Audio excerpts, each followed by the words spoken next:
What really happened with your host, Mike Rivero, putting America first, second, and third. Here is your host, Michael Rivero. Welcome to our show today. It is Tuesday, March 2nd, 2021, getting into the week here, and we have a lot to talk about. There's a lot going on out there, and just like we did for yesterday's show, we're going to do news for about half an hour. Then we're going to open up the phone lines so you can comment on the news. Then we'll close the lines and do another half hour of news, and then open up the lines for the rest of the show so that you can, again, comment on what's going on. Mike is in our control room, twiddling the dials and keeping us out of trouble. So let's get right on into it. Boy, oh boy, it's amazing, you know, how Governor Cuomo's past has come back to haunt him. And apparently a third woman has gone public claiming that Cuomo made unwanted advances toward her, and she has provided photos and text conversations to back up her claims. Now, what's really interesting is nobody wanted to go after Cuomo for what happened in those nursing homes, but boy, are they going after him for the sexual harassment issue. And New York City Mayor Bill de Blasio is out there slamming Cuomo for saying he was just joking when he made these inappropriate remarks. And he's, de Blasio is saying sexual harassment is not funny. Now, at the same time, we have to understand that women, and for that matter, men, have been conditioned over the last decade to respond to any casual flirtation as if it's the gateway to being raped. And sometimes I think that hypersensitivity can really make relations between men and women that much more difficult. Meanwhile, Hillary Clinton has apparently turned her back on Cuomo and is now backing a full investigation into the sexual harassment allegations, saying that all New Yorkers deserve answers. So they're really going after him. New York's Attorney General Letitia James is promising to release the findings of the Cuomo sexual harassment investigation once it's completed. Meanwhile, Cuomo has hired a criminal defense attorney. So this thing is really heating up. Donald Trump Jr. has now called on the publisher of Andrew Cuomo's book, asking if they should cancel it in light of the recent scandal. So, it's interesting to see a member of the Trump family engaging in cancel culture. And this has raised another interesting little question. This is a story that came out of Blabberbuzz, asking if Alexandria Ocasio-Cortez gave Joe Biden a pass on sexual harassment just to get rid of Donald Trump. Because remember, there's Tara Reid, who alleged President Trump sexually assaulted her years ago, and she is now calling out Alexandria Ocasio-Cortez's treatment of her compared to her support of the now three Cuomo accusers. So she's out there saying it's sheer hypocrisy, and she's right, it really is. Okay, former FBI Director Christopher Wray testified before the U.S. Senate today in his first testimony since the U.S. Capitol protests on January 6th, and he came out saying there is absolutely no evidence of fake Trump supporters at the U.S. Capitol. He's basically saying that Antifa and Black Lives Matter and left-wing groups did not play a role in what we saw happen on January 6th. Of course, Christopher Wray's credibility was destroyed long before this. Now, Wray has barely acknowledged the existence of Antifa, and almost appeared to choke back the word when it came up in the legitimate conversation, the questions and answers here. Eric Trump is out there complaining about how the legal system is being weaponized against the entire family. He's saying that he's received hundreds of subpoenas, including ones for his children who are 1.5 and 3.5 years old. So it's lawfare, full on, trying to bankrupt him with legal fees. Getting on over to the White House, the Biden gang is already getting into deals with Ukraine. $125 million of your taxpayer money is on its way to Ukraine right now to improve the country's ability to counter Russian aggression. And the package comes roughly 7 years after Russia was accused of annexing Crimea. And again, a reminder, Crimea voted to secede from Ukraine following the installation of Poroshenko. Then they voted again to merge with the Russian Republic. So there was no annexation.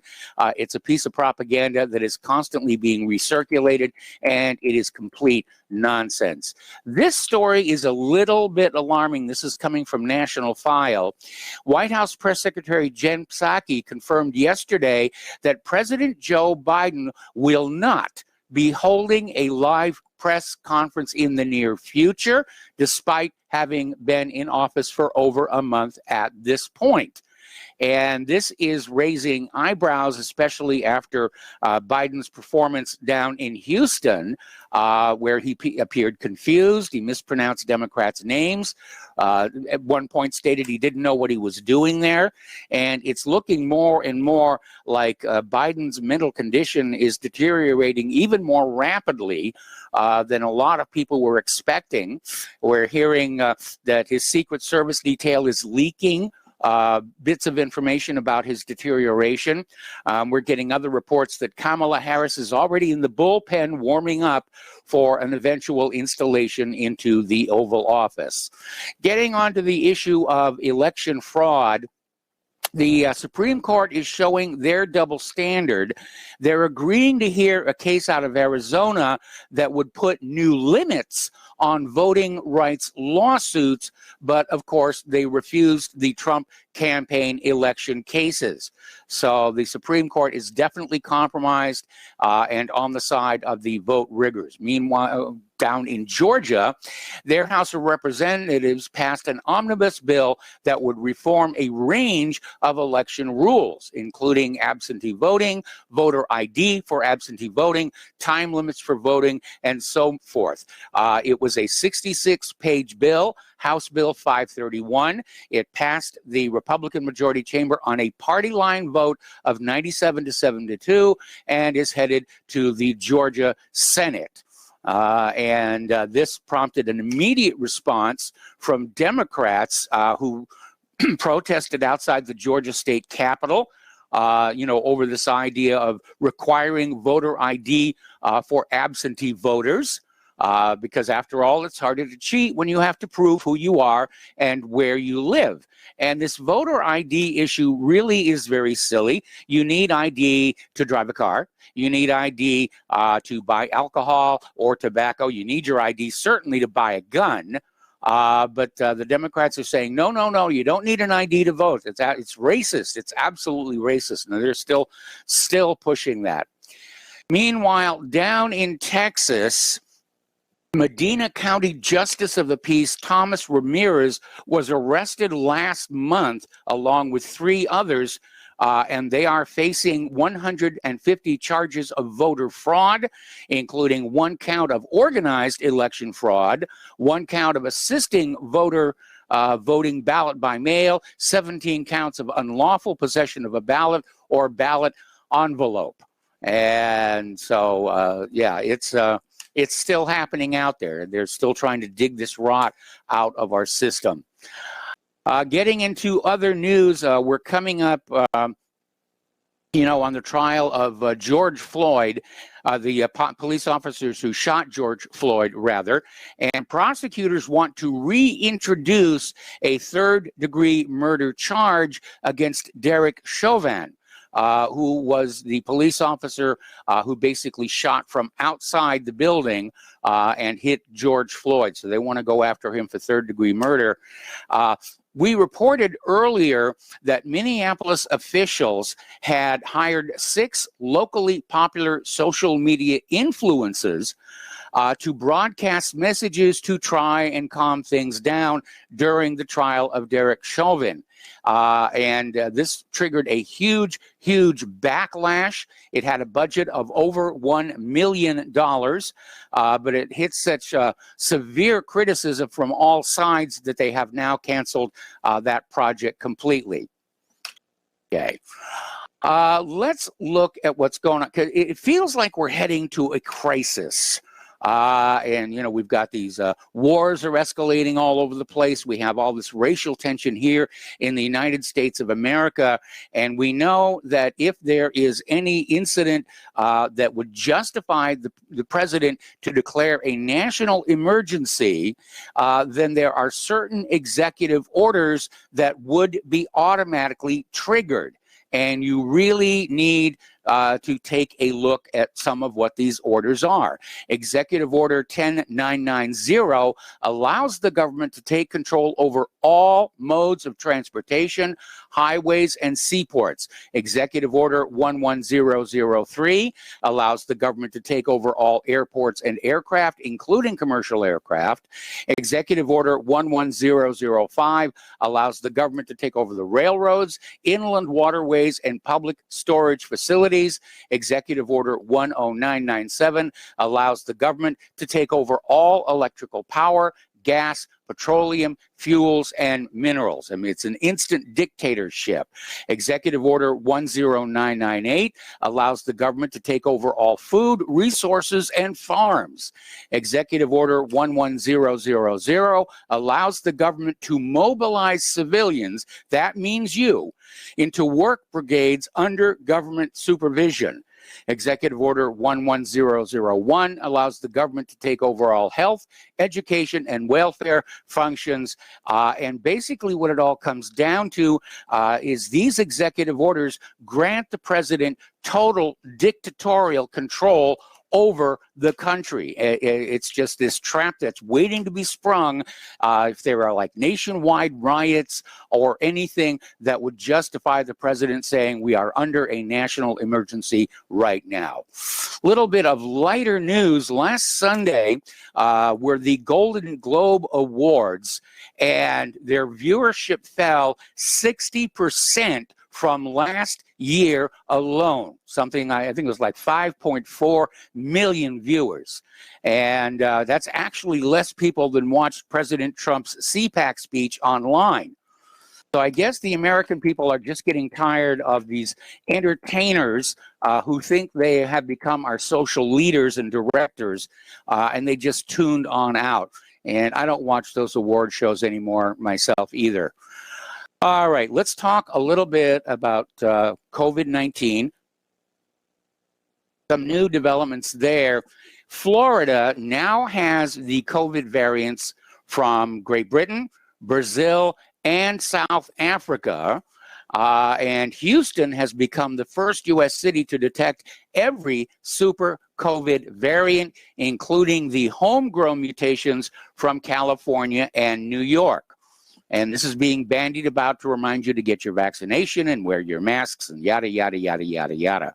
Meanwhile, Johnson & Johnson is already working on a booster shot to defend against super COVID variants. As its CEO says, the first doses of the one-shot vaccine will be injected into arms between 24 and 48 hours. So they're really pushing that out there. And I understand that Johnson & Johnson and Merck have now entered into some kind of a partnership regarding the development of these new medications, gene therapies, and so forth. Over in Great Britain, 220,000 British subjects signed a petition against vaccine passports. This is going to force a debate on the topic in Parliament. Remember 6 months ago when everyone talking about vaccine passports was denounced as a conspiracy theorist? Well, the conspiracy theorists were right again. And it'll be coming here. I mean, it's just a new form of control and tracking you. And papers, please, let me see your papers. And it's pretty ugly out there.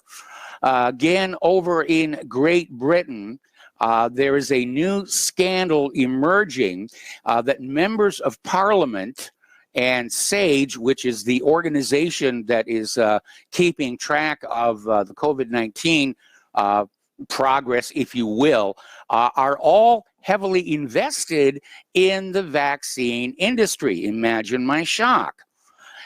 So they're out there basically saying, you know, their decisions were being made in interest of increasing the price of their stock rather than what was really best for the general population. It's all about the pound sterlings. This next one is a little bit scary. It's coming out of Natural News.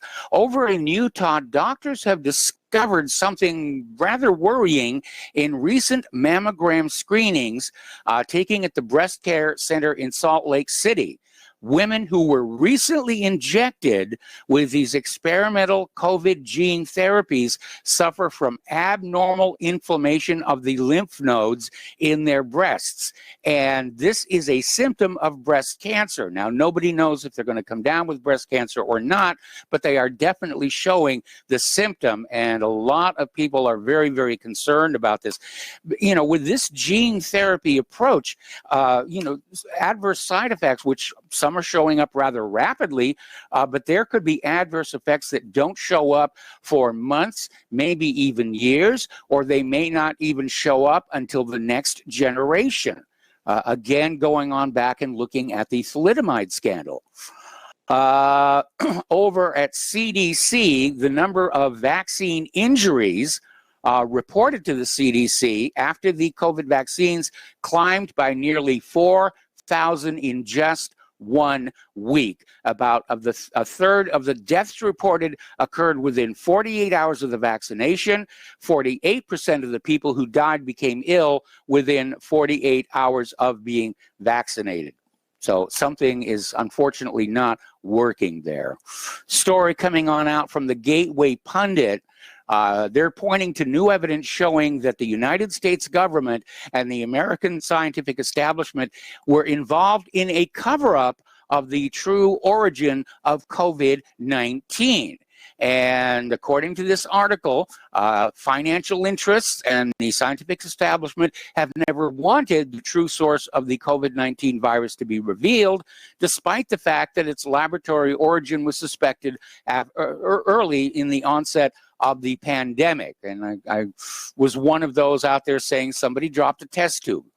But apparently there is now evidence that elements within the U.S. government coordinated with selected members of the U.S. scientific community, no doubt with the blessing of international business and the media, to protect China from responsibility, and in doing so, protected their own interests. Now, there may be another aspect to protecting China, because we have been seeing these other reports that the Wuhan Virology Laboratory was involved with the National Institutes of Health in the U.S. and similar institutions up in Canada in what might have been weapons research.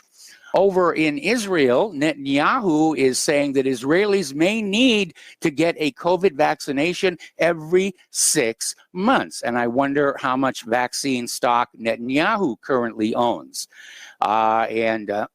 You know, Israel's considering expanding the vaccination program, with the possibility it will expand the mandate of the green passport system beyond the initial 6-month period.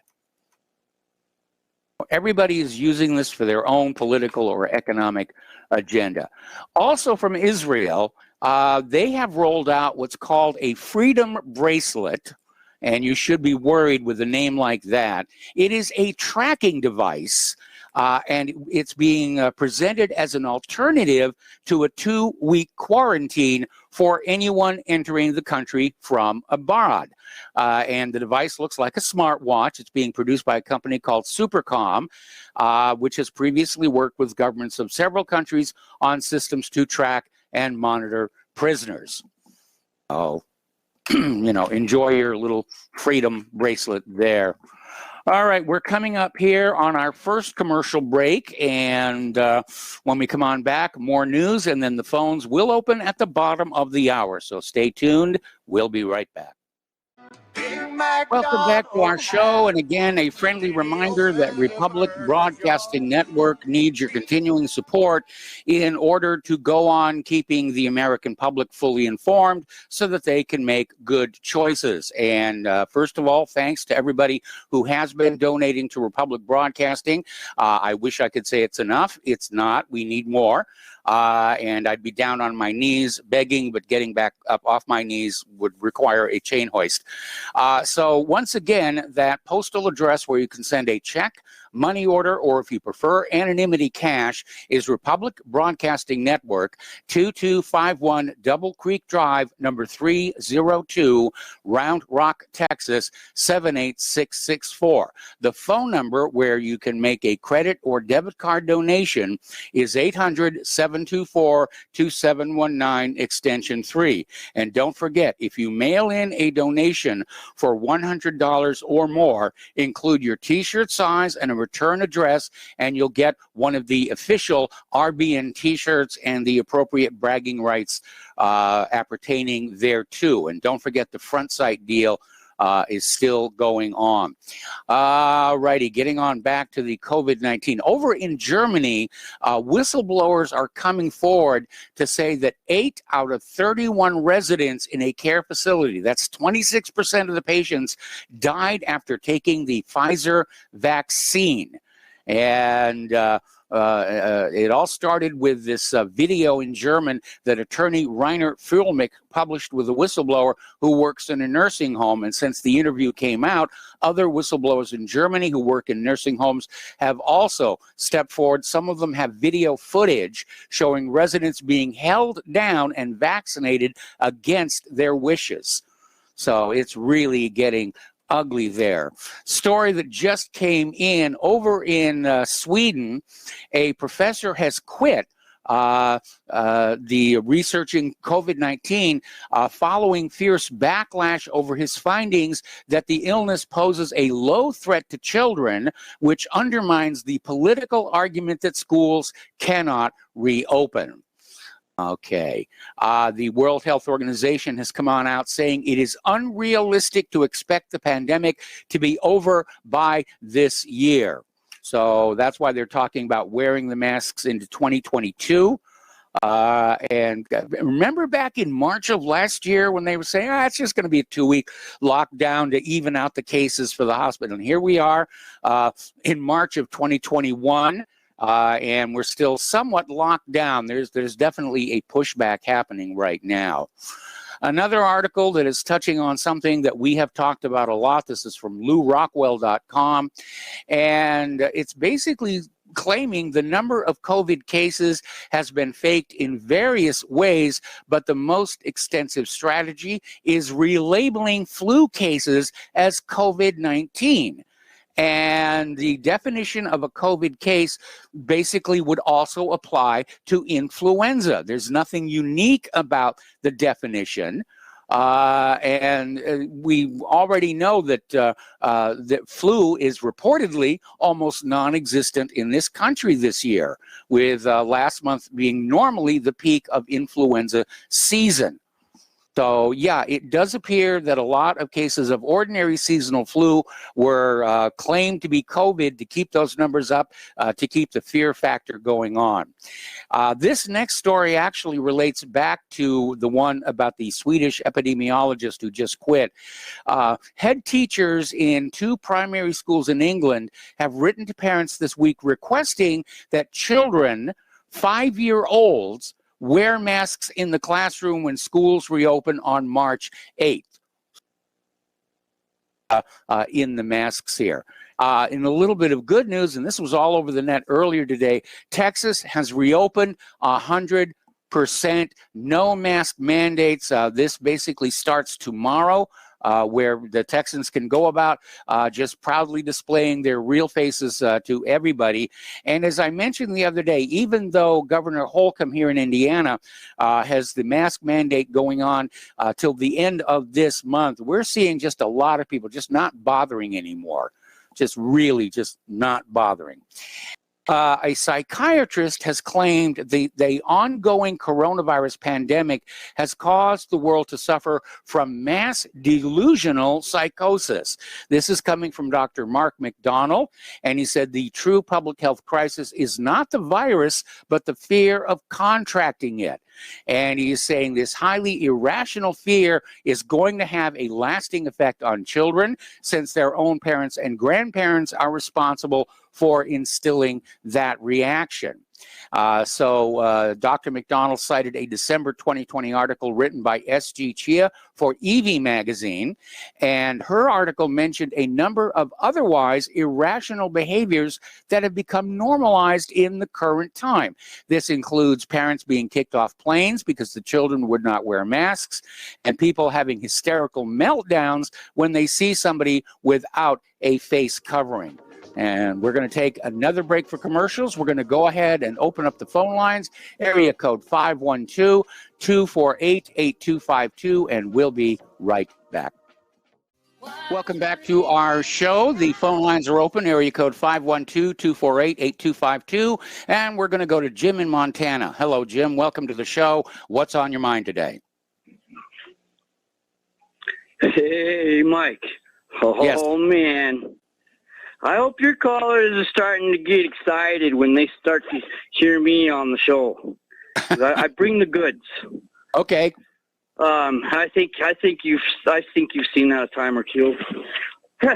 Everybody thought I was whacked out of my mind. Everybody thought I was crazy. When Can't imagine why they would think that. Ashley, I know, right?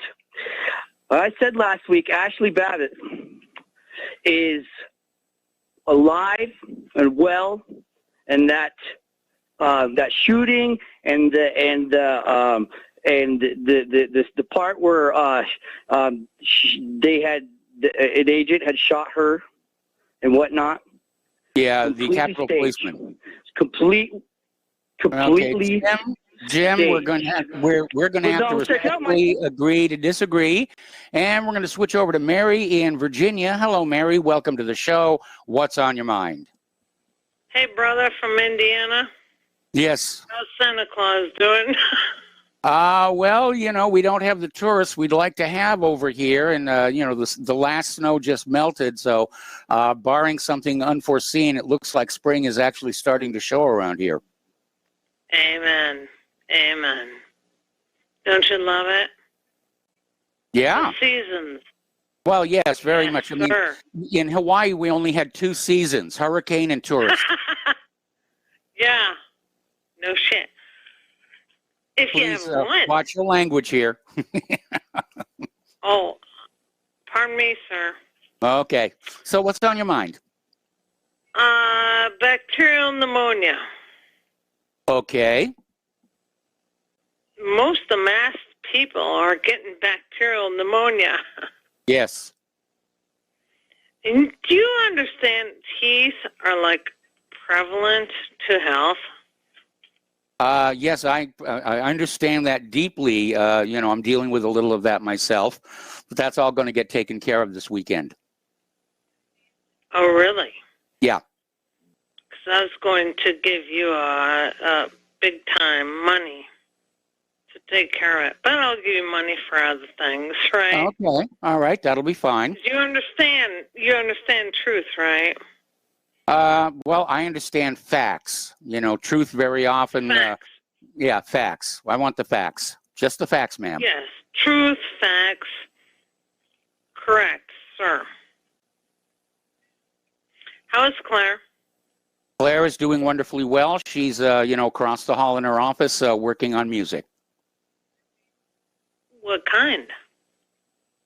Mostly, she's involved in this local religious community, and she's writing music for their praise choir.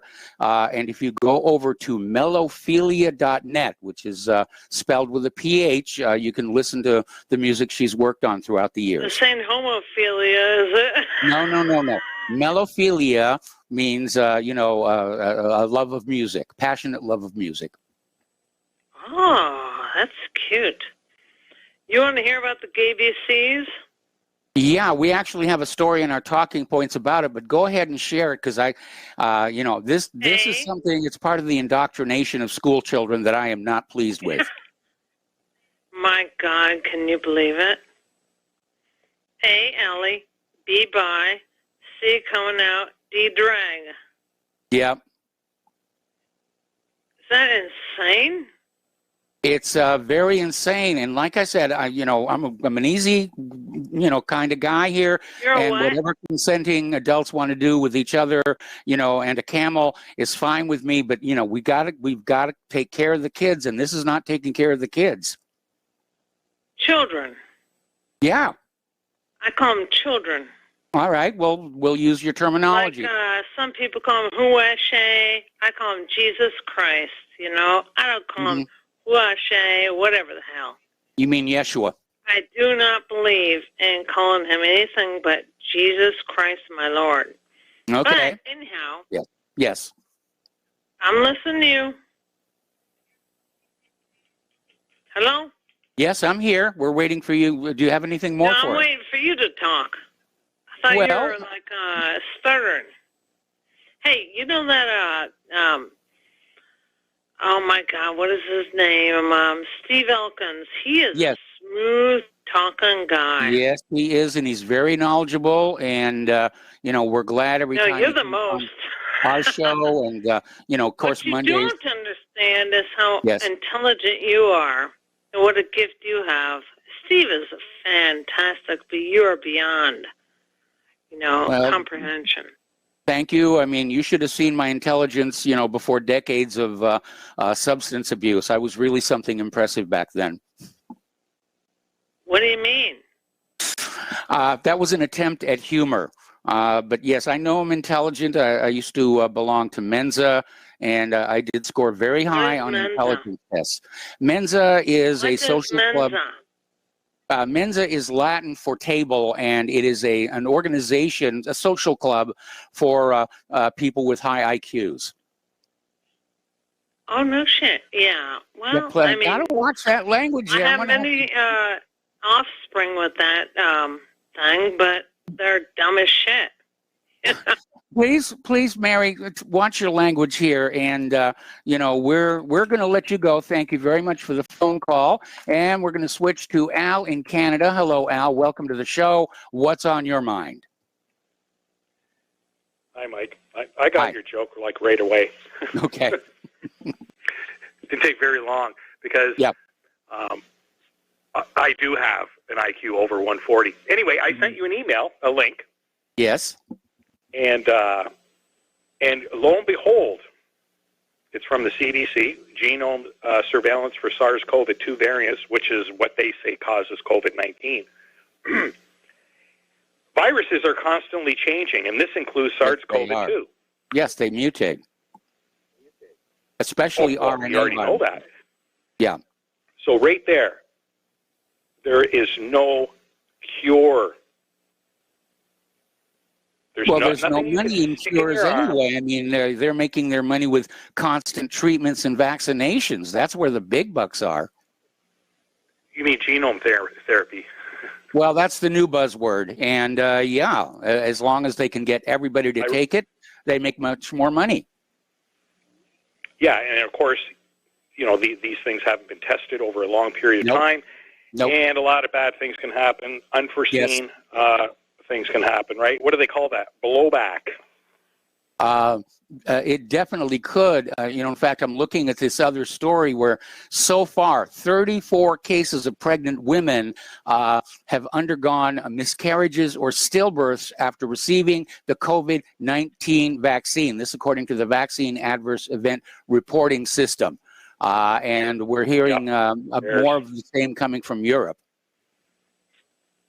I think we're going to hear a lot more about that.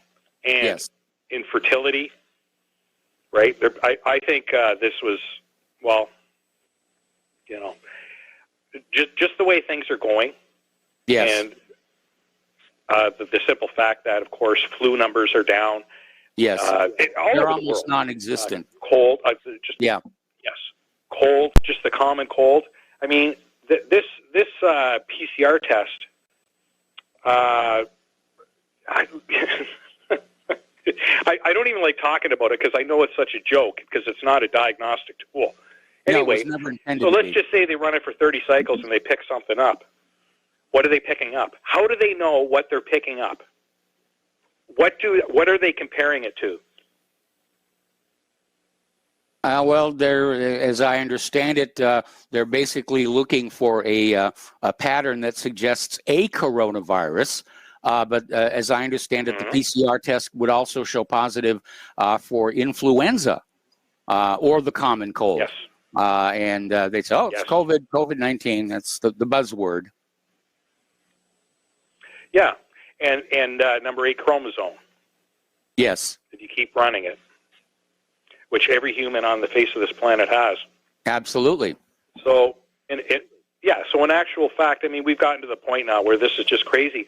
And the problem, you know what the real problem here is, Mike, is a lot of people watch TV incessantly. Yes. They read the paper. They buy the paper. Yeah. When I say paper, I mean like a newspaper, right? Yes. Or they're on Crackbook on their cell phone. And we, of course, know that, you know, all that Crackbook or any social media is all about is collecting your data, monetizing it, and then using that money against, you. But no one really, I know so many people that have no idea about any of this. They don't know what the PCR test, they don't even know who Carrie Mullis is. Yep. They have no idea what's going on. They don't even know that all of these central banks all over the world have just created all this currency right out of thin air because they basically locked down the economies. They don't even know this stuff. No, they don't. And that's the real there are problem. still too many people who, it's almost like the Matrix. Their impression of the world is what's coming through these computer screens or TV screens, which are these days about the same thing. Yeah, exactly. And then we have, like in your country, that this Dr. Fauci, throw to save his life. He's 80 years old. He's been doing this job for over 40 years. He's the very definition of the deep state. He's actually, his salary is more than the United States president. Yes. And he literally daily changes his mind, whatever he does, and moves the goalposts. I think he's writing his press releases with a dartboard. yeah. Guess who the board is?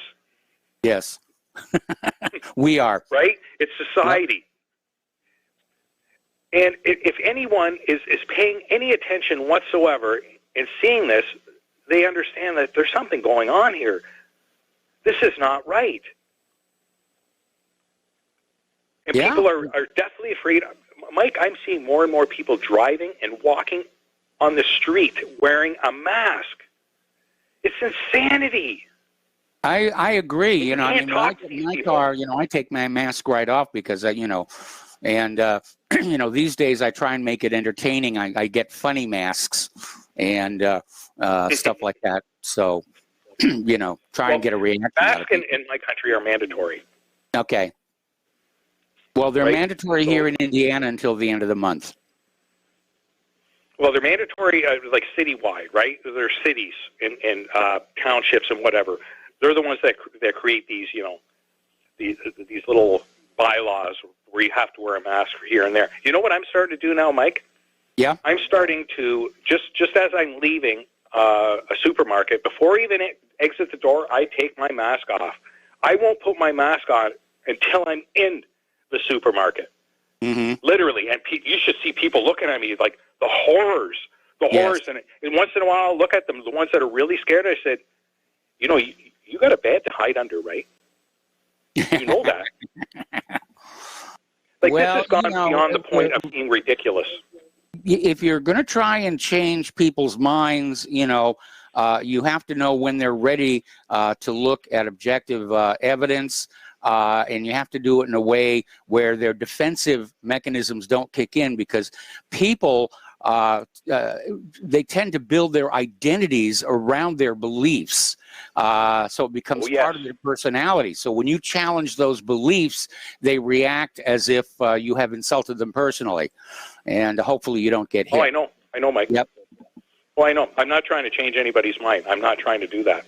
Yeah. I'm absolutely not. And I've actually been accused of it a few times in my life. Don't you believe in anything? I said, yeah, I believe in me. Mm-hmm. It's all I know. So, anyway, originally I called to talk about COVID. So I had to get a sticker. Like up in Canada, you have to get a sticker for your license plate every year, right? Okay. It's one of these taxes, and it's supposed to be used to repair the roads. Well, anyway, I go into Service Canada, Mm-hmm. right? So it's a government-run building, and I went in a small town because I can't do it where I'm living. Anyway, so I'm in there a couple minutes. Nobody's in there, and no one's around. So finally I said, hello, and someone comes out. This lady comes out. She's got no mask on. And you know how they have that Lexan, the plexiglass? It's maybe, like 2 feet, right? So you can put your hand under. I mean, you can reach. And I said, where's your mask? Oh, well, I'm enclosed here. I said, you're enclosed in what? Yeah. I said, seriously? What are you enclosed in? And she goes, well, it doesn't matter. What are you here for? Yeah. Okay. I laughed. I said, yeah, that's what I was expecting, especially from a government employee. You realize you work for me. My taxes pay your wages, right? You know that, right? We got into it for a little while, but anyways. Government workers don't like to hear that, by the way. Well, no, they think they're omnipotent, and we work for them, like the taxpayer. Anyway, that's all I got. I hope, I gave you a little chuckle here and there. And, oh, by the way, you know what I don't like hearing, Mike? What don't I don't you like hearing people call in. No, it's not you. You're magnificent. I don't like people calling in and then saying that because they make a donation to RBN or you, that they deserve more airtime or something like that. I heard that last week. No, it doesn't work that way. I mean, we appreciate the donations, obviously, but how much airtime you get is directly proportional to the quality of the call and the information contained therein. And I hope everybody comes to understand that. Perfect. I'm glad you said that, Mike. Anyway, I got to go because you're going to have more callers, and I appreciate your time. Thank you. Well, thank you very much. We're going to go to Mark in North Carolina. Hello, Mark. Welcome to the show. Actually, Mark, I'm going to have to take you through the next commercial break. So get started now, though. Yeah, Mike, I just want to comment on a couple of things. One was what's going on in Texas. That is such good news. I just heard it, read it. It is good news. And I'm going to put you on hold. I got to put you on hold. Okay. Don't hang up. I'm going to come right back to you after these words from our sponsors. Okay, it's good now. All right, the joys of live radio here. Okay, Mark, just sort of pick up where you left off. Yeah, I was very happy to hear that, and I'm very seriously thinking now of moving back to Texas. I was just on the phone talking to the people at the gym I belong to, saying, is this mask mandate still in effect while working out? They said yes. I called Planet Fitness to see if that was still the same. That's because of this creep of a governor in North Carolina. I don't know why a governor would have so much power in the first place. And the lieutenant governor and the legislature are basically red governors. They're basically they are Republican, and yet they let this little creep push his weight around. And I think what happened with Abbott, by the way, in Texas is that's what Alex Jones seems to think this too. And the people, I think he was shamed at the CPAC conference by Governor DeSantis of Florida and Governor Noem of Kristi Noem, who made a great speech, an awesome speech. I was watching it online yesterday. It wasn't live, but I was watching online. Governor Kristi Noem of South Dakota. Yes. The only governor who never closed the business during all this stuff. Everything remained open in South Dakota. And I think Abbott was shamed by them and into doing this because he was one of these people who were pushing the masks like crazy. And Yes. that is, and on top, like I said, all businesses now open. And I just wanted to ask you about what you said about those executive orders before. Were they just signed into effect by Biden, or were they there before? Oh, these go all the way back to Richard Nixon. And, and subsequent presidents have signed additional executive orders, all of which are to be activated during a national emergency, and collectively together it basically establishes a complete dictatorship of the United States in the event of a national emergency. How could Congress and the courts let something like this exist? I mean, this is asking for trouble. All right, then don't people... Well, that's why they did it in little tiny pieces so that nobody would notice. Now, Congress has 30 days to review every executive order, and they can vote to overturn it. But in this case, they simply weren't doing their jobs.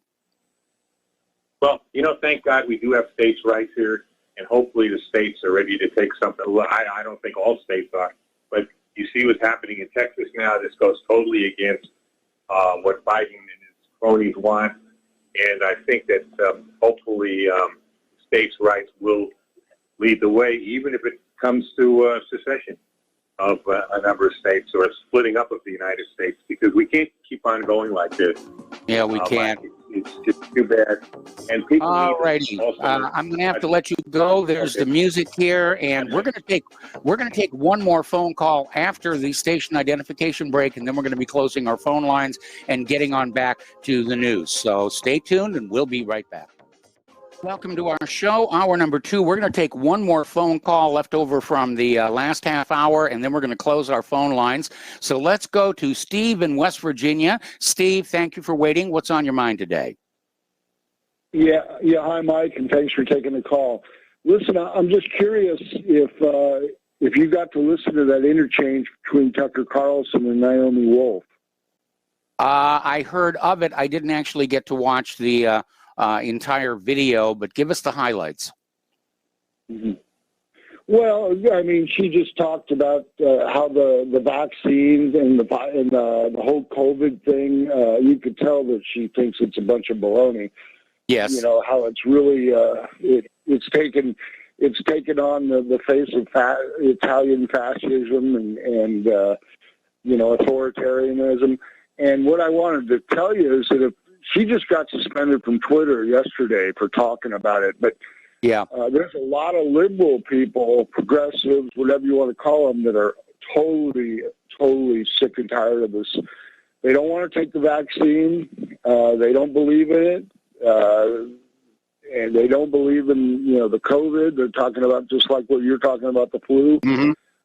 Max Blumenthal's another guy. Even Naomi Klein, who wrote the book on disaster capitalism. But nobody's went as far as Naomi Wolf out of San Francisco. And she's really, every day she was on it, hammering the authoritarians. And they finally suspended her from Twitter. So there is a ray of hope, because they've even talked about uniting with the Republicans, and she's even complimented Republican people as the only people of common sense against the vaccines that aren't tested, that never went through phase 1 or phase 2 or phase 1A.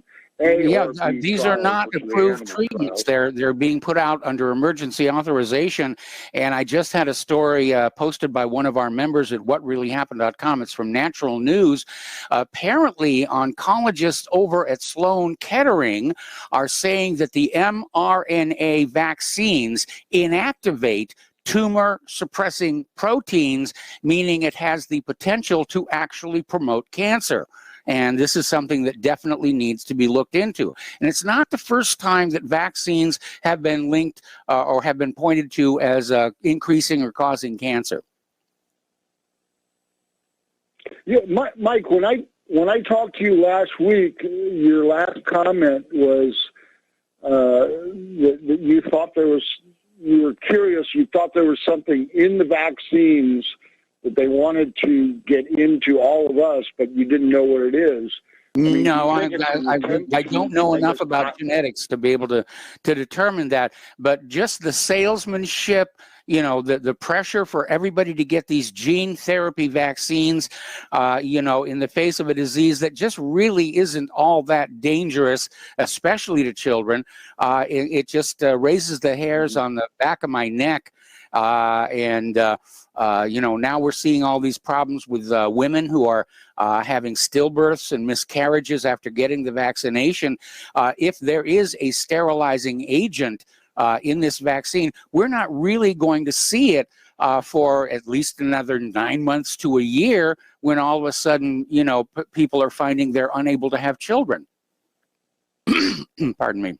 Mike, what does your gut tell you that why they want us to have this vaccine so badly? Well, my gut just says they want us all to have this vaccine. I really don't know why. I'm just listing some of the possibilities that are out there. We know that a while back the Pentagon was working supposedly on a vaccine to suppress the function of belief in humans, to be used on Muslims to try and de-radicalize them. And there could be something in there to make us more obedient to authority.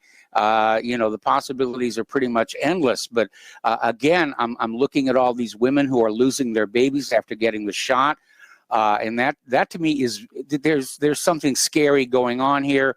And now to get this Sloan Kettering research that says they can actually promote cancer, that's not good. Mm-hmm. Mike, do you think if there's some attempt for the Republicans and Democrats to unite on this, that we could stop it? Not if they're all in the pockets of the, big pharma and the globalists and, the depopulation agenda. I'm talking about the people, Mark. Mike, I'm talking about the people, not the politicians. Well, we're going to have to convince them that they've been lied to about so many things. And anytime I run into resistance when I'm talking to people, about all this stuff, and I'll say, I'll bet you still believe Saddam Hussein had nuclear weapons. And that one usually shuts them up because, pretty much the entire population understands we were lied to by the government and corporate media about Iraq's weapons of mass destruction. And from there, you can just say, well, how do you know they're being truthful about anything else at this point? Mike, one last thing. Have you run into anybody on your show that's the pro-vaccine, the pro-COVID vaccine? Because I haven't heard anybody call in on your show saying anything. Not for a long time, and I honestly cannot remember a pro-vaccine person on this show, certainly in recent memory. I mean, a while back. I mean, I've been doing this show for almost a quarter of a century. It might have happened in the past, but certainly not recently. Okay, Mike, have a good one. Thank you very much. All right, thank you very much. And the phone lines are closed, and we're going to go back to some news here. Again, we're still working on COVID-19 and health. And over at Facebook, apparently people are posting articles linking COVID vaccines to injuries, including death, and it's happening so rapidly, Facebook can't keep up, trying to scrub the articles and close the accounts of the people. And so it's definitely starting to produce a backlash here. Turning now to the international news, interesting little story that came out of Anti-Empire about how Afghanistan buries another empire. And it's a reference to a saying that Afghanistan is the graveyard of empires. The British certainly learned that. The Soviet Union learned that. And the gist of this article is it looks like the United States may learn it because the Taliban could actually win this ongoing war in Afghanistan, which is in its 20th year now. And they're really not making any progress. The only part of Afghanistan they've really conquered and secured is that right-of-way for the oil and gas pipeline that goes all the way back to El Presidente de Unocal, Hamid Karzai, and his group that went to Congress and said, we want the pipeline. The Taliban wants to charge us way too much for the pipeline right of way. So we need a more friendly and reasonable government in Afghanistan. And that was really the origin of the Afghanistan war, a pipeline right of way. And again, in Afghanistan, a U.S. special inspector, in fact, the Special Inspector General for Afghanistan Reconstruction is basically saying billions of U.S. taxpayer dollars have been wasted on building infrastructure in Afghanistan that isn't actually needed or can't be used or maintained properly. And they said that a lot of the buildings, $2.4 billion worth, had the buildings built with them had deteriorated or had to be destroyed. It's, it was just a huge, money suck from you to whoever was on the inside of that war. Another story coming on out from Mint Press News. After years of propaganda, American views of Russia and China hit historic lows. And we have been commenting on this all along about the propaganda about Russia. They're still out there screaming that in the next Crimea, they're out there screaming that it was behind solar winds and all this negative stuff about China. And it is showing up in poll numbers of the ordinary Americans who are still, unfortunately, mind slaves to corporate media. Now, Biden is getting ready to impose new sanctions on Russia this week related to the treatment of Navalny and the SolarWinds hack. And he's going to roll out these sanctions this week, penalizing Putin's government and the SolarWinds hack. But there's a little bit of a wrinkle because according to this article in uns.com, the hack on SolarWinds appears to have been done by a company called Samanage, a company whose software was integrated into SolarWinds software just as the back door was inserted. And this company is deeply tied to Israeli intelligence and intelligence-linked families such as the Maxwells. Oh. Syria has intercepted Israeli missiles over Damascus. That happened on Sunday, according to the Syrian State News Agency. And since the outbreak of the Syrian civil war in 2011, Israel has routinely carried out raids in Syria, mostly targeting what they claim to be Iranian and Lebanese Hezbollah forces, as well as Syrian government troops. But there are no reports of casualties from this most recent strike, and Syria is saying they basically succeeded in intercepting all of the inbounds.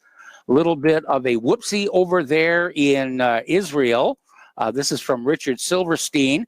And Israel Shin Bet has broken up a ring of Israeli aerospace engineers who earned tens of millions of dollars illegally selling advanced missile systems to China.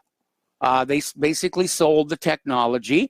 There were 20 individuals involved in this illegal operation, many of whom had previously served in sensitive intelligence or weapons development roles in the IDF. Israeli media is under a military censorship order prohibiting the naming of China as the nation which was the destination for the missile technology. Okay.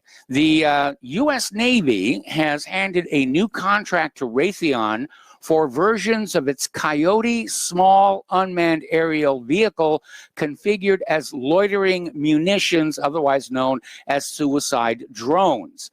And the new version will basically be unmanned surface and underwater vehicles as platforms to launch drone swarms. So it's going to be a little buzzing around there.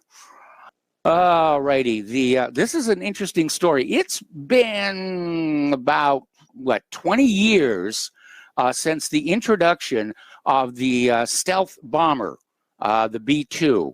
And I guess somebody lost the blueprints, because according to this story, the Air Force is literally having to reverse engineer the stealth bomber in order to make replacement parts. And this is obviously highly unusual kind of assistance.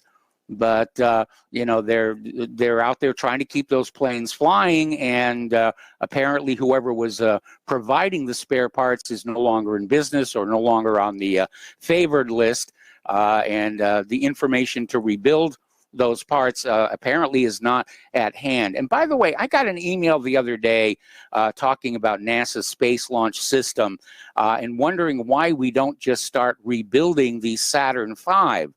Which was definitely a workhouse launch system. And the reason is very simple.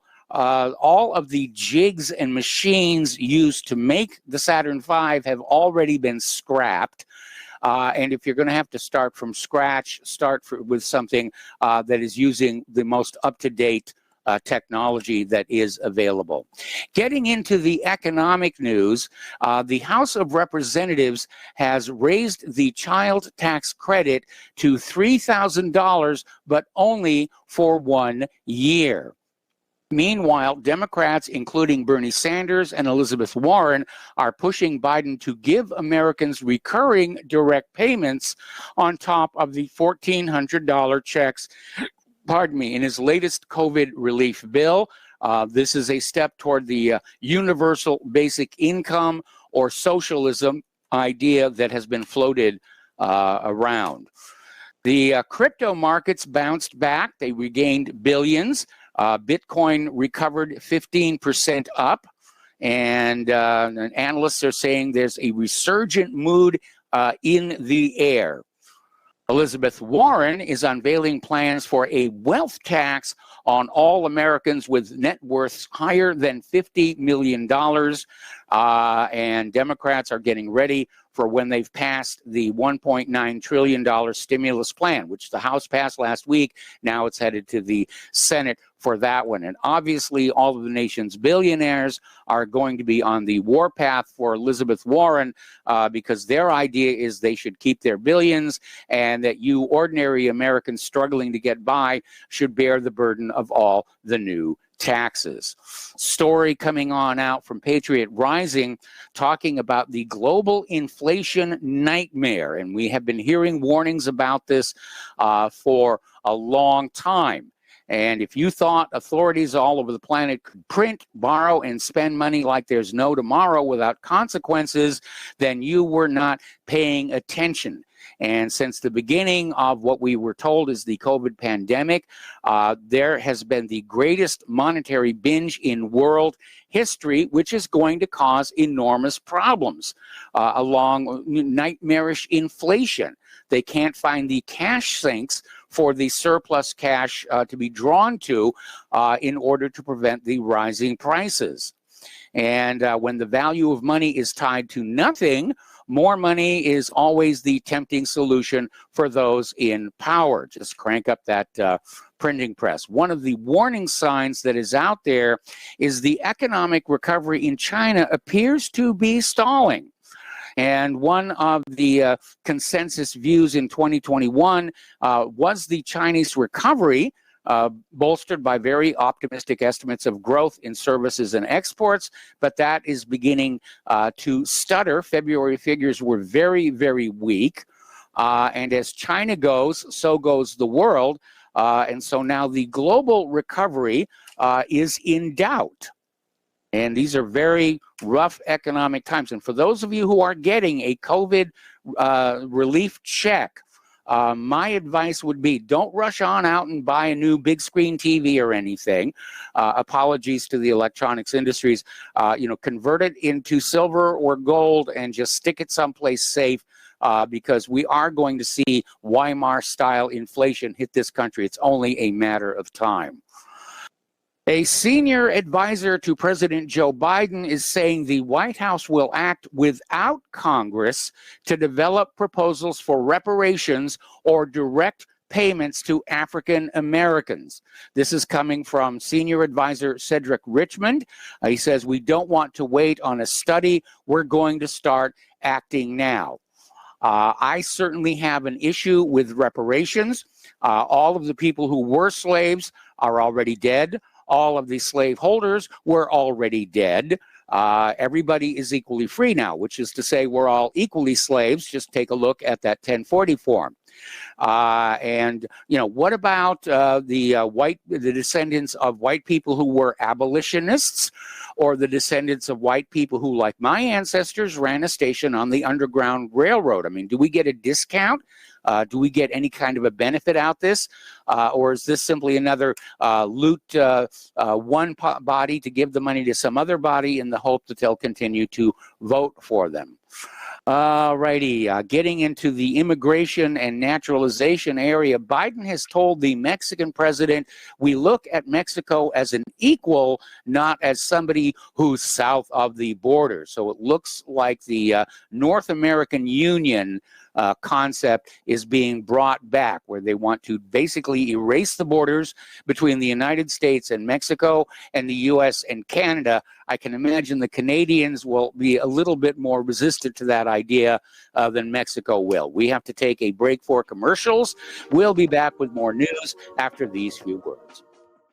And welcome back to our show here. We're talking about immigration, and the latest news coming on out from NTD.com is that the Biden administration wants to bring deportees back into the United States who have been separated from their children. So in addition to the wide open borders and refugees pouring on in, people who've already been in the United States and kicked out are now going to be brought back in. So this, I think it's a bad policy, but then they don't listen to me anymore. Over at Amazon, they have adopted a rule against books that contain anything the company labels as hate speech. Now, Amazon does not really have a clear definition of hate speech. It appears to be an ad hoc label.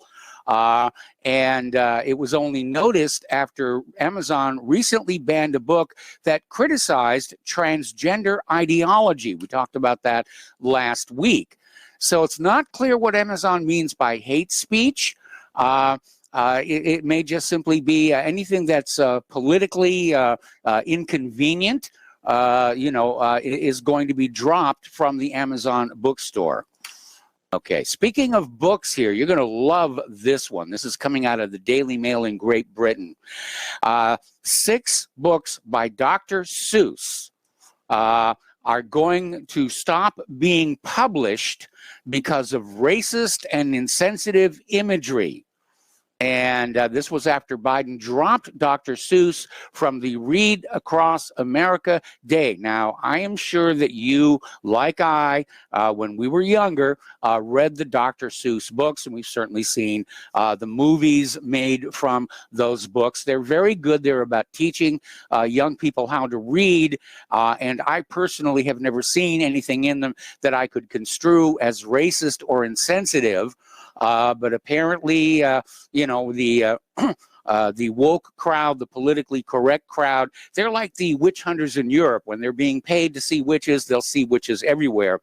So the books that are being taken out of print are And to Think That I Saw It on Mulberry Street, If I Ran the Zoo, McElligot's Pool, On Beyond Zebra, Scrambled Egg Super, and The Cat's Quizzer. So apparently nobody is safe, not even children's authors. Meanwhile, YouTube has suspended Rudy Giuliani over election integrity policy as well as his nicotine use. Boy, oh boy, I could be suspended for that one. Actually, I just quit recently. But apparently YouTube suspended Giuliani's channel for a second time. saying that he violated the platform's policies surrounding the election. In other words, if you question whether the last November election was fair and honest, you will get kicked off of YouTube. And apparently they removed content from his channel for violating the sale of regulated goods, which prohibits content facilitating the use of nicotine and the presidential election policy. Now, the nicotine use portion could be in reference to Giuliani's promotion of cigars and cigar companies during his YouTube videos. I'd never actually caught any of those. Article coming on out from Blabber Buzz. Facebook censorship is increasing since the Biden inauguration. I mean, they're all out there feeling their oats. They won. They stole the election. They're in charge now. And a whistleblower from Facebook, Ryan Hartwig, basically blew the whistle on Facebook's pattern of bias and censorship against conservatives in the Epoch Times American Thought Leaders program back on the 28th. Now, Hartwig is a former content moderator at a third-party company that provided services to Facebook. And he made news back in June of last year when he alleged that moderators were told to enforce the social media platform's policies selectively to allow, under certain circumstances, content that demonized the police or white males. So social media has now become as corrupt and propagandistic as the legacy corporate media. Let's see. Michael Burry, is out there slamming Bill Gates as being an out-of-touch, rich white man. And it came on out after it was revealed the Bill and Melinda Gates Foundation is bankrolling an activist educational group that believes math is racist and that arriving at an objective answer is an example of white supremacy. And we talked about that last week. And this Pathway to Equitable Math Instruction organization lists the Bill and Melinda Gates Foundation as its only donor. So there we go. We had a caller about this a little bit earlier, the GABCs, and a woman had a little boy read from that on a video, and the social media backlash was, to put it gently, intense. All right, we got to take another break for commercials. We're going to reopen the phone lines, area code 512-248-8252, and we'll be right back. And welcome back to our show here. The phone lines are open, area code 512-248-8252, and we're going to go to Keith Rogers. Keith, welcome to the show. What's on your mind today? Well, I've got one thing there for you, Mike. You know where Klaus Schwab says that by 2030 you'll own nothing and be happy?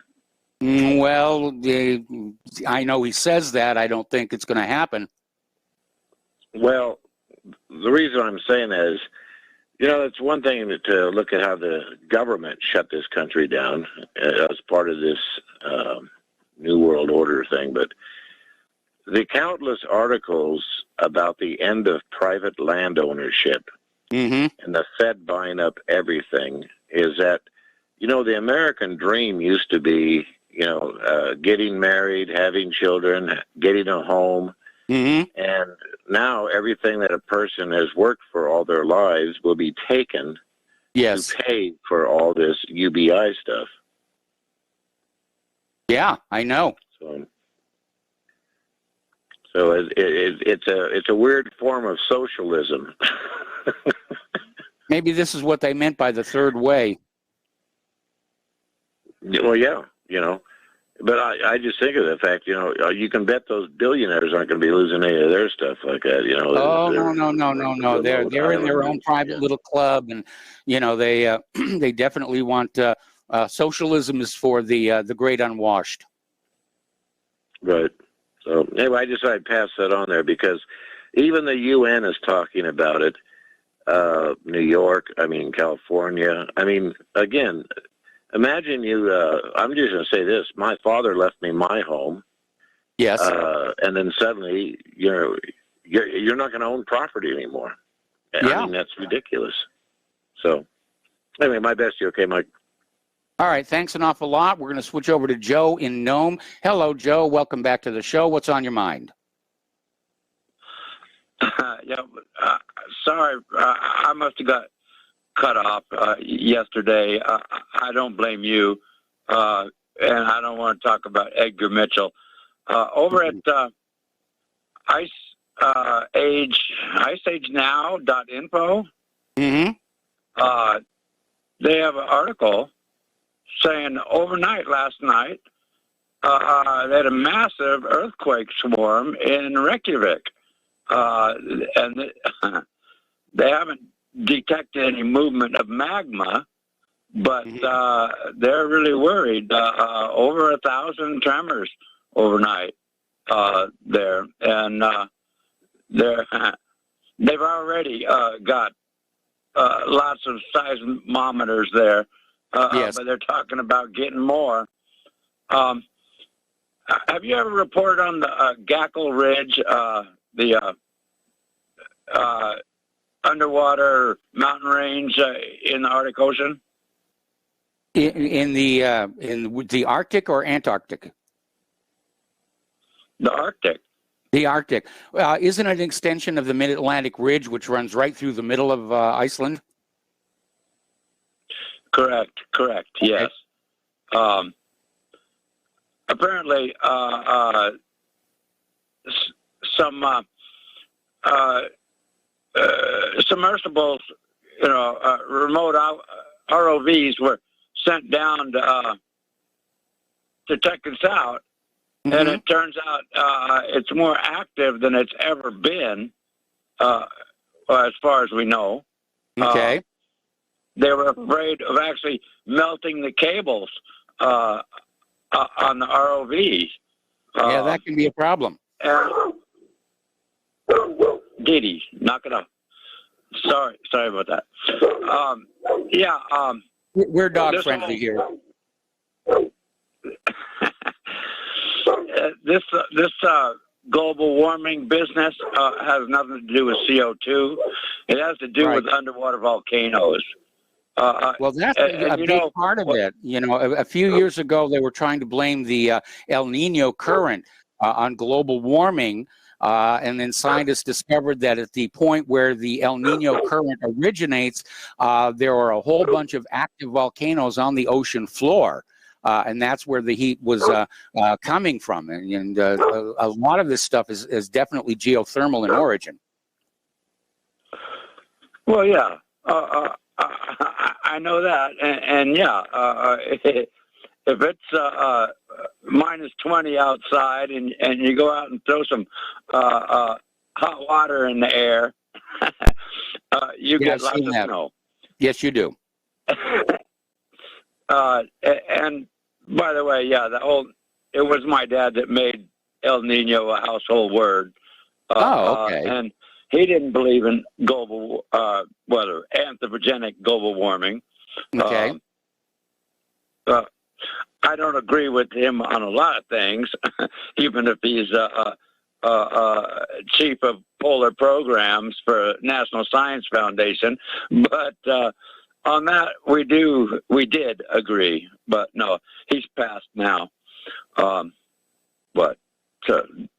years ago. But as a charter member of Alaskans for Global Warming, I'm kind of disappointed in this grand solar minimum. Anyway. Yeah.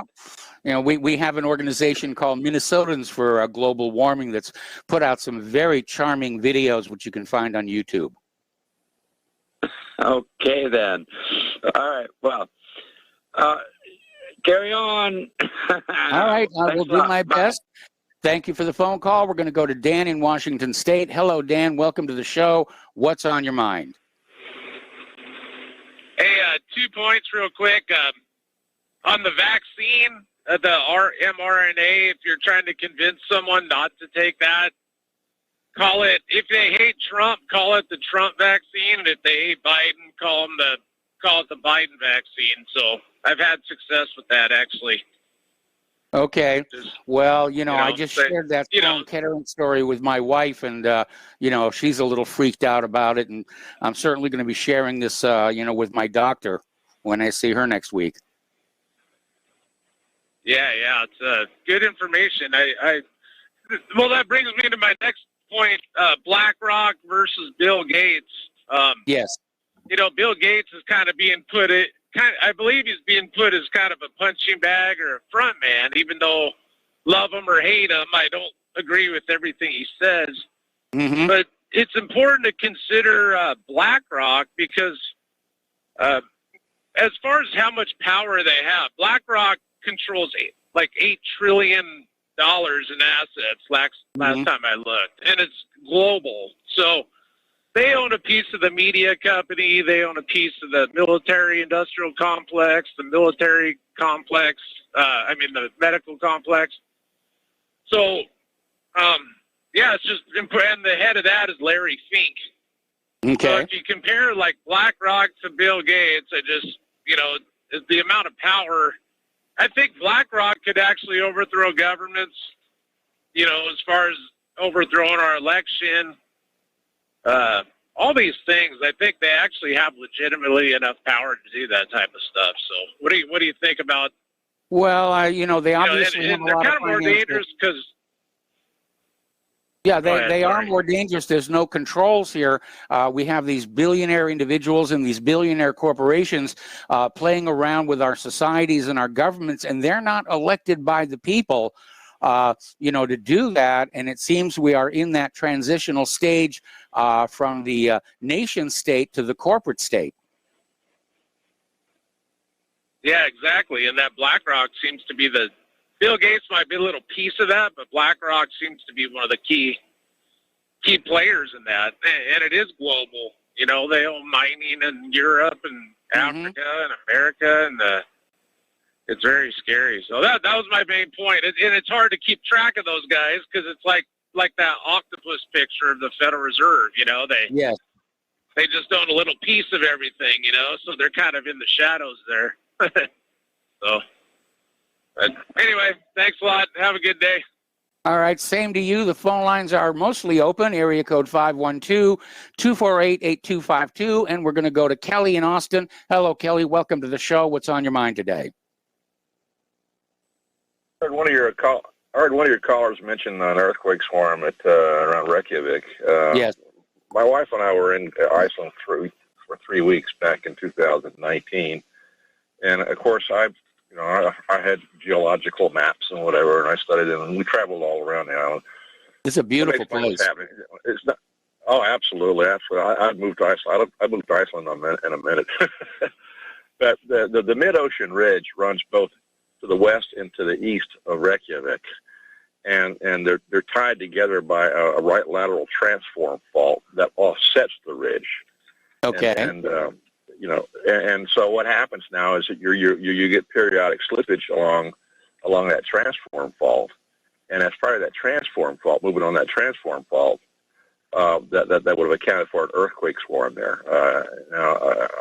I'm not sure. They said they didn't detect magma movement, and it's not necessary to have an earthquake there, because you have those faults. You have the spreading edge, the mid-Atlantic region spreading edge, and so you get a lot of earthquakes associated with that.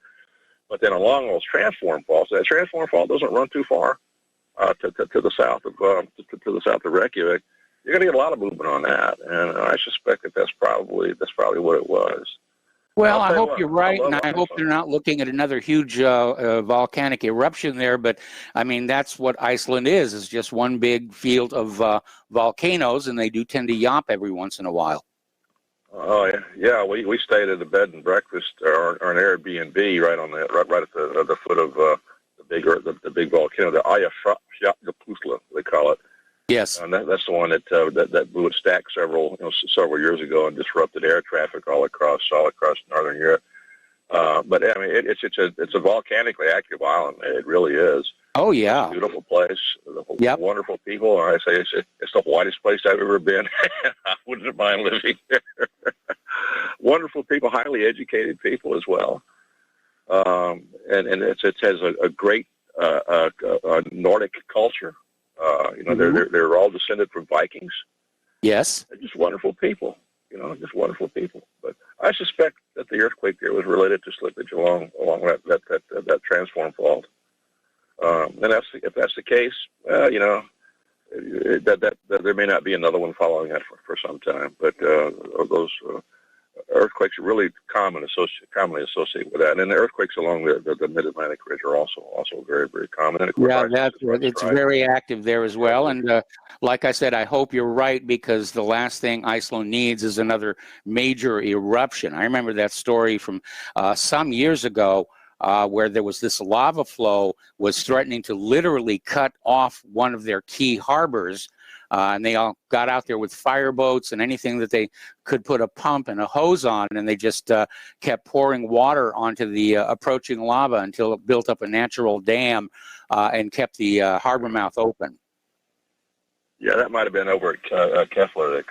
You fly into Iceland at Keflavik, and it's a harbor.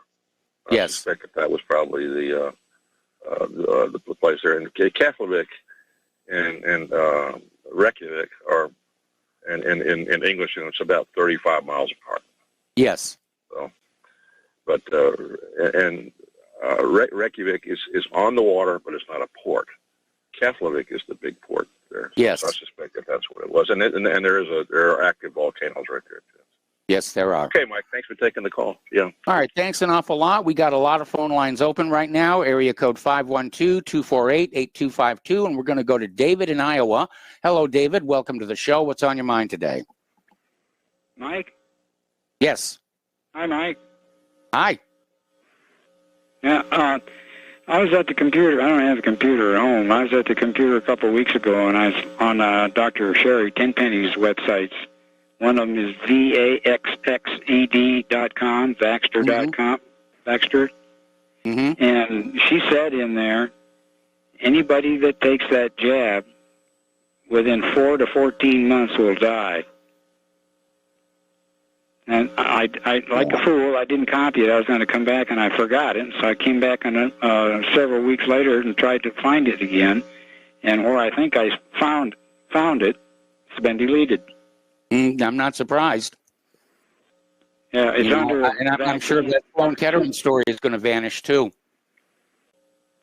Yeah, well, that sounds kind of radical until you think some people are taking or dying the day they take it, or the day after. Yeah, absolutely. So that you want to talk about population control?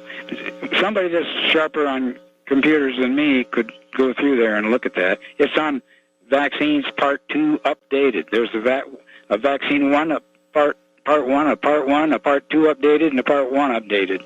Go on the Part 2 Updated, and the end of that column, 7 pages, it'll say, look at the list of side effects here. Yes. Click on it, deleted. Okay, just wanted to pass that on. All right. Yeah, I mean, that's another reason why I am so worried about this sales push to get everybody to take this vaccine. And it's coupled, with this very obvious attempt at censorship to silence anybody who might doubt that this highly experimental, not officially approved vaccine,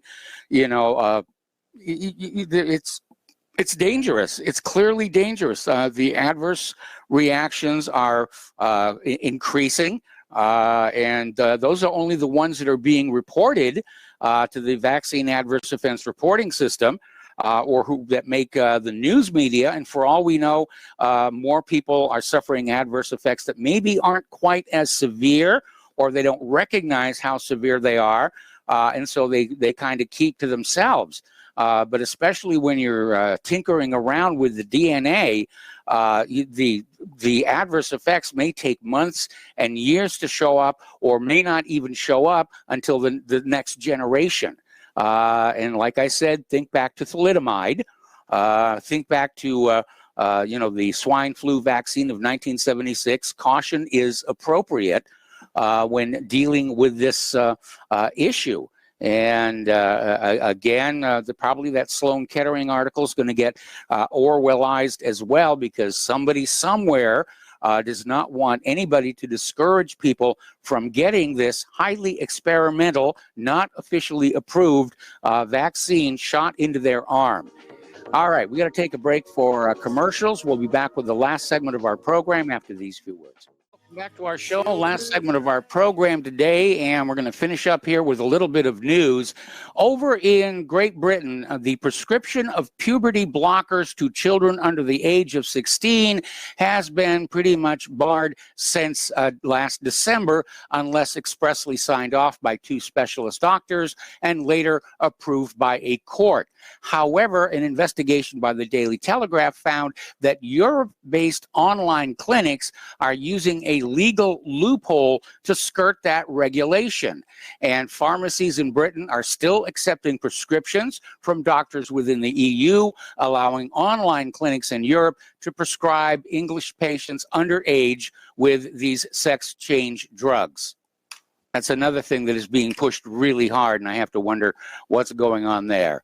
All righty, there has been a court case regarding the Miss USA pageant, and U.S. District Judge Michael Mosman said that Miss USA can't be forced to allow transgender women to participate in the pageant. So it's a little bit of victory for common sense. And so he said he viewed it as an organization that does promote a message and seeks to maintain control of that message. And the organization's stated mission is promoting natural-born females.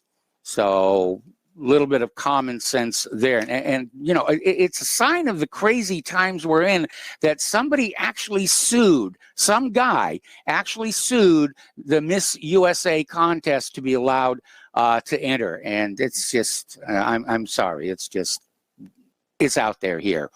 All righty, Joe Biden is looking at a new era of green imperialism. He signed another executive order on tackling the climate crisis at home and abroad. And Biden is declaring his administration aims at putting the climate crisis at the center of U.S. foreign policy and national security.